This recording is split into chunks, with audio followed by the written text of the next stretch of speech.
नवरात्रि में जितनी शंकर की आराधना कर सकते हो उतनी करो। शंकर की आराधना करने से नवरात्रि में शक्ति का बल बढ़ता, शक्ति का। क्यों गुरुजी नवरात्रि में शंकर जी की आराधना क्यों करना चाहिए? हमने कहा अगर माता रानी से जो मांगना है तुम्हें, अगर तुमने नवरात्रि में शिव जी की आराधना करिए, शंकर की कथा सुनिए, शंकर की आराधना करिए, शिव स्तुति करिए, शंकर को एक लोटा जल चढ़ाया, मां आद्य शक्ति तुम्हारे पर कृपा करेगी। क्यों? क्योंकि जिस स्थान पर शिवलिंग रखा होता है और जो हस्त कमल है वो मां पार्वती, जगत जननी दुर्गा भवानी है। जब हम जल चढ़ाते हैं मां आद्य शक्ति अम्बा जगदम्बा 64 योगिनियों पर वो जल चढ़ जाता है और जगत जननी नवरात्र में प्रसन्न हो जाती है। वो जल की इतनी महत्वता है। आद्य शक्ति को प्रसन्न करना है, नवरात्रि में शिव जी को जल चढ़ा। कोई अगर नवरात्रि का व्रत एक लौंग पर कर रहा है तो उसको करने दो। कोई नवरात्रि का व्रत अगर एक गिलास दूध पर कर रहा है तो उसको करने दो। अगर नवरात्रि का व्रत एक जरासी सुपारी पर कर रहा है तो करने दो। कोई नवरात्रि का व्रत कैसे कर रहा है उसको करने दो, उसकी मर्जी। तुम्हारे घर में जैसा व्रत होता है, तुम्हारे घर में जैसा नियम होता है, तुम वैसा करो। किसी को देखा देखी कर उसने 16 सोमवार का व्रत करा, उसने संकट सोमवार का व्रत करा, उसने चतुर्थी का व्रत करा तो मैं भी ऐसा करूंगी, उसने ऐसा करा तो मैं भी ऐसा करूंगी। नहीं नहीं नहीं नहीं, देखा देखी नहीं। कक्षा 8वीं का पेपर था, बच्चे एक के पीछे एक बैठे थे, लिखने को आ गया दिल्ली की सबसे बड़ी मीनार का नाम लिखो। आगे वाले बच्चे ने लिख दिया दिल्ली में कुतुब मीनार है।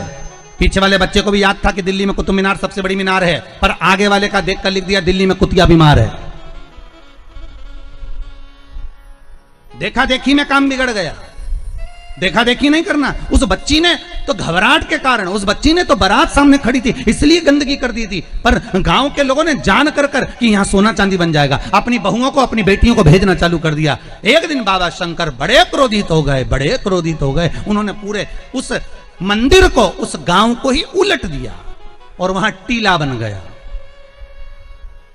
आज भी आप कभी जाएं बलिया जिले में और खेड़िया तहसील में तो आप वहां पर एक टीला देखेंगे और किसी से भी पूछेंगे तो कोई भी आपको यह कथा सुना देगा कि एक बच्ची जो शिव की उपासक थी उसको देखकर लोग प्रपंच में डूबने लगे थे। शंकर की आराधना में ढोंग नहीं चाहिए, शंकर की आराधना में प्रपंच नहीं चाहिए। शंकर की हो गई गलती, कई बार शंकर की आराधना में गलती हो जाती है तो क्या शंकर रुष्ट होंगे? नहीं।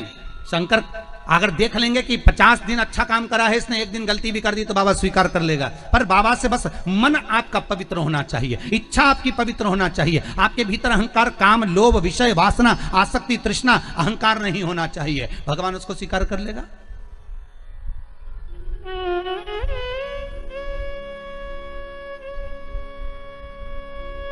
भगवान उसको ले लेगा आराम से। दिखावा ना करिए भगवान के सामने।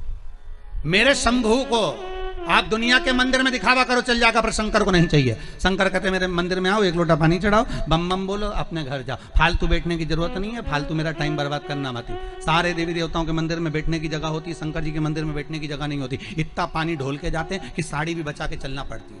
बैठने की तो जगह जाने दो वहां पर। शिव मंदिर में कहाँ बैठने की जगह होगी? चलो जाओ यहाँ से, काय को फालतू के बैठे हुए, टाइम बर्बाद कर रहे हो यहाँ पर, जाओ अपने अपने घर पे। पार्वती जी कई बार शंकर जी से पूछती हैं तुम आंख बंद करके बैठे रहते हो, दुनिया के लोग तुम्हारा दर्शन करने आते हैं, कम से कम देख तो लिया करो कौन आया। शंकर भगवान बोले फालतू की बात मत कर, मेरे को सब मालूम है, ये सब मांगने के लिए आते हैं इसलिए आंख बंद करके बैठा रहता हूं।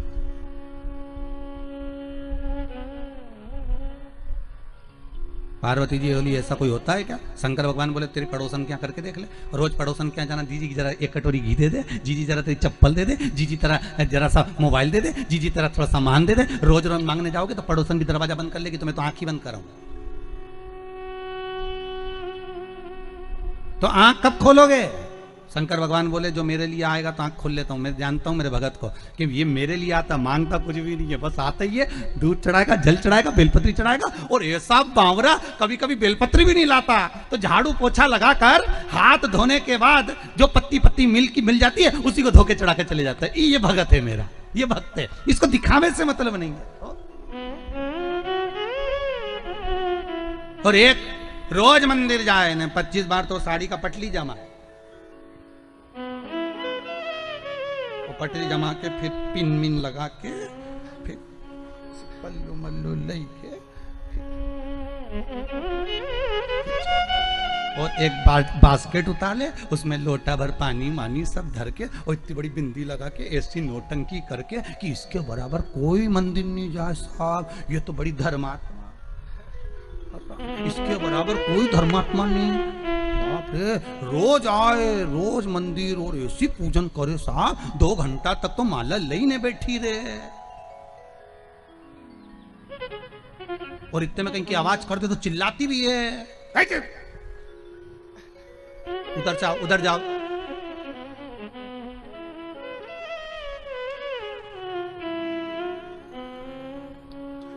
तो वो चिल्लाती भी है, तो अब बताओ वो चिल्लाने में लगी कि माला में लगी? अरे बोलो तो सही, चिल्लाने।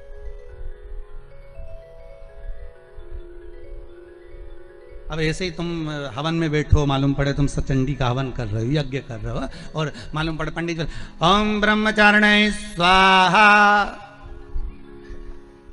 स्वाहा। अब देह हवन में बैठा तो बोले पत्नी से पूछ लिया चाय पी ली तुमने? वो पूरा साज सजा के हो, हमारे पाँव से ऐसा बैठे तो यहाँ तकिया फंसा है और सामान रखो करके स्वाहा स्वाहा। माता रानी भी सोचे रही मेरा हवन कर रही, मुझे ही देख ले।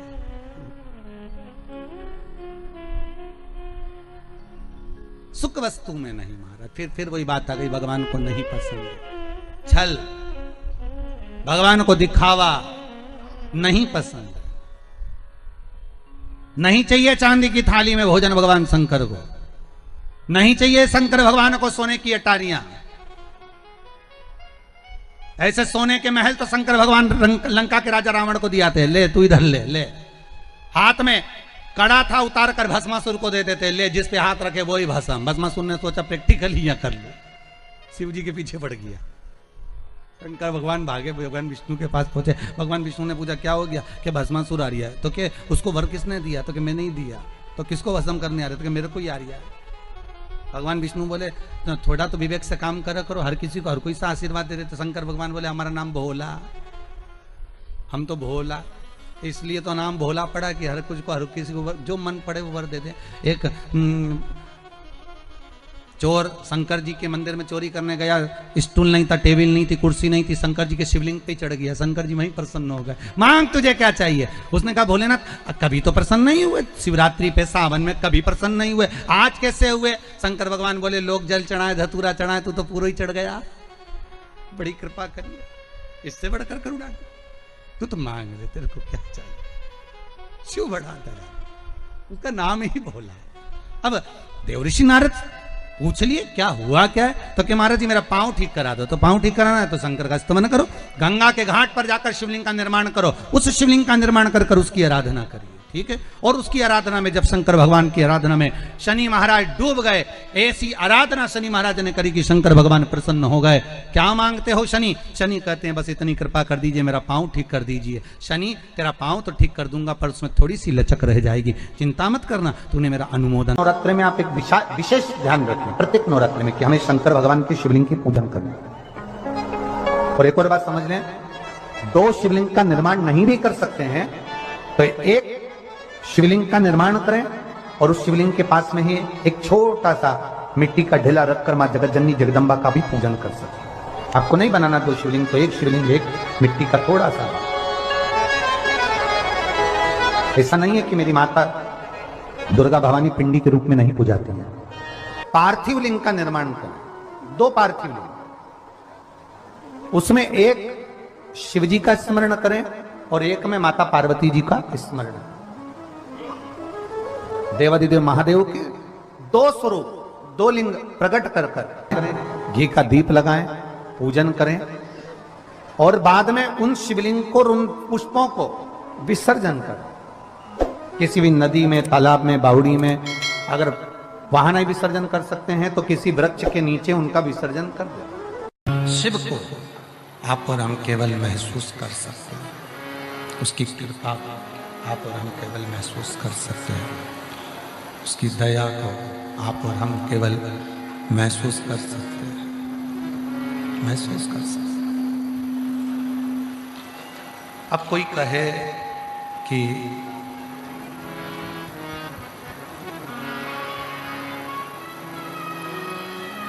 एक लोटा जल आपके और हमारे दुख को मिटा कैसे देता है?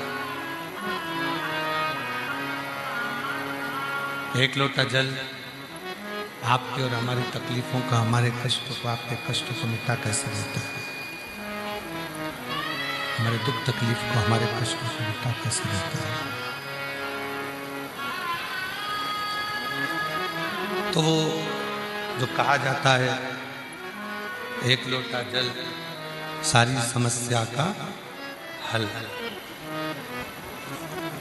वो हमारे दुख को, हमारी तकलीफ को, हमारे कष्ट को कैसे मिटा देता है? आप खुद आओ थोड़ा सा और आके खड़े हो यहाँ पर। वो एक लोटा जल आपके और हमारे दुख को मिटा कैसे सकता? कैसे मिटा देता है? कैसे समाप्त कर देता? शिव कथा कहती है जिस समय पर हम शंकर भगवान को एक लोटा जल चढ़ाने के लिए अपने घर से निकलते हैं, शिव को एक लोटा जल समर्पित करने के लिए जिस समय हम अपने घर से जाते हैं, भगवान देवादिदेव महादेव को जब एक लोटा जल समर्पित करने के लिए अपने घर से निकलते हैं, उस समय पर केवल आप और हम जल लेकर नहीं जाते, केवल आप और हम जल लेकर शिव जी के मंदिर में नहीं पहुंचते, आप और हम भगवान शंकर के मंदिर में जल लेकर नहीं जाते। जब आप और हम भगवान शिव के मंदिर में एक लोटा जल लेकर जाना प्रारंभ करते हैं, तब केवल आप अकेले नहीं होते, आपके भीतर का विश्वास, आपके भीतर का भरोसा और आपके भीतर की दृढ़ता आपके साथ शंकर के मंदिर जाकर एक लोटा जल समर्पित करवाती। वो भरोसा, वो दृढ़ता शिव को एक लोटा जल समर्पित करवाती।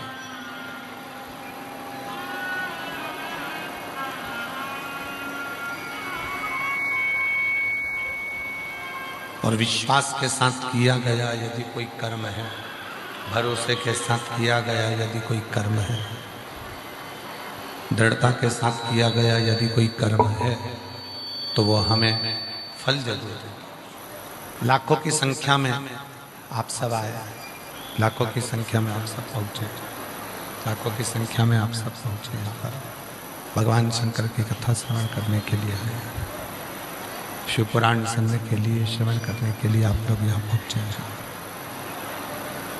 लाखों की संख्या में भगवान शंकर की कथा को श्रवण करने के लिए, भगवान शिव की कथा को सुनने के लिए आप लोग यहाँ आए। लाखों की संख्या में आप भगवान शंकर की कथा को श्रवण करने के लिए यहाँ पहुँचे।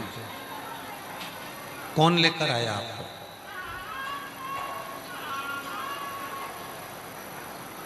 कोई आपको लेकर यहाँ नहीं पहुंचा,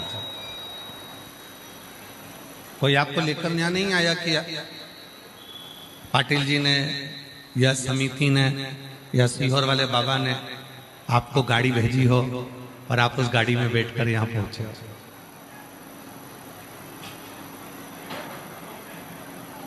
और चलो तो चलो, आप तो आए, साथ में भगवान भोलेनाथ जी ने सबसे पहले गंगा मैया को भी यहाँ पर भेज दिया।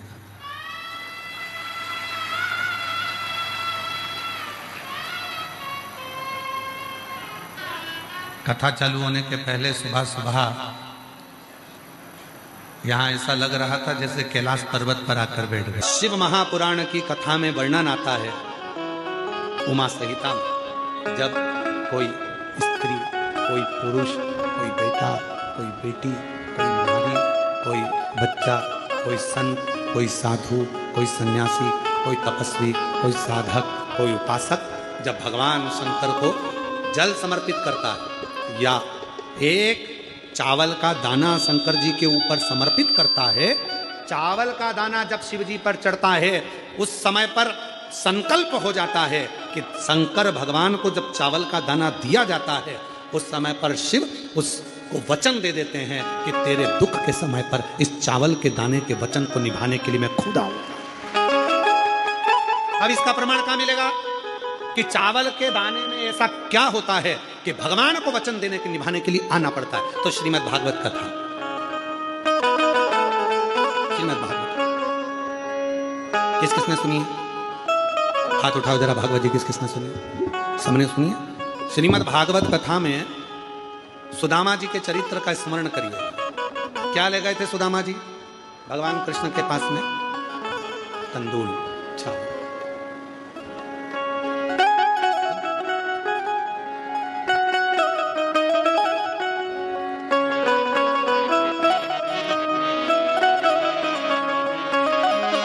लगाया गले से सुदामा को, लगाया गले से सुदामा को मोहन, हुआ रुक्मिणी को बड़ा ही अचंबा, हुआ रुक्मिणी को बड़ा ही अचंबा, ये मेहमान कैसा अजीब आ गया है, मेहमान कैसा अजीब आ गया है। क्या लेकर गए थे? तंदूल। नहीं था खुद के घर में, पड़ोसी से मांग कर लिया। अपने साड़ी के पल्लू में तंदूल को रखा। जब साड़ी के पल्लू में तंदूल को रखा तो तंदूल के वजन के कारण साड़ी फट गई, तंदूल नीचे गिर गया।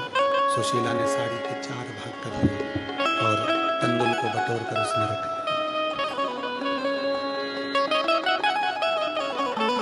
बटोर कर उसने रखा, लेकर सुदामा जी को दिया।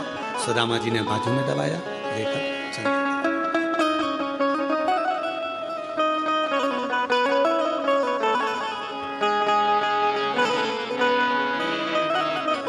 चरण पखारे भगवान कृष्ण।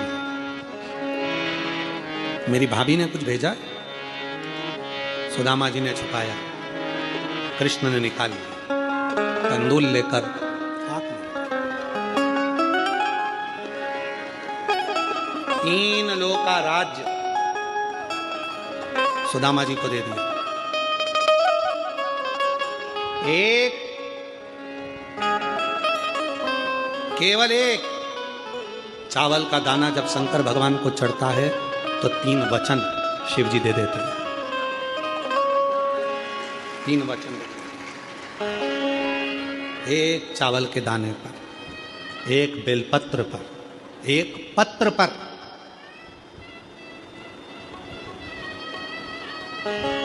एक चावल के दाने पर 3 वचन मिल जाते हैं।